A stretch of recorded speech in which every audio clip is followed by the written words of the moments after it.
আপনার সব দরজাই কি বন্ধ? কিন্তু একটি জাদুর শব্দ আছে, কুন ফায়াকুন।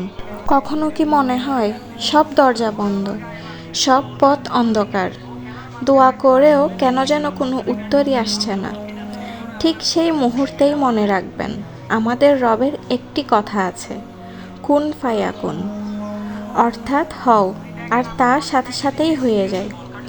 যিনি শূন্য থেকে এই আকাশ পৃথিবী সৃষ্টি করেছেন, তার জন্য কি আপনার আমার সমস্যার সমাধান করা কঠিন? আপনার চোখের পানি, হৃদয়ের ব্যথা, নিঃশব্দ আর্তনাদ সবই আল্লাহ জানেন। হয়তো আজ না, হয়তো কাল না, কিন্তু যখন সময় হবে, একটি কুন বললেই আপনার সব দুঃখ ফায়াকুন হয়ে যাবে। তাই হতাশ হবেন না, দোয়া ছাড়বেন না, আর আল্লাহর উপর ভরসা হারাবেন না। কারণ যার রব কুন ফায়াকুন বলেন, তার কোনো দোয়া কখনোই বৃথা যায় না। ভিডিও ভালো লাগলে অবশ্যই আমার চ্যানেল ঘুরে আসবেন এবং পাশে থেকে আমাকে সাহায্য করবেন। আজ এই পর্যন্তই। আল্লাহ হাফেজ।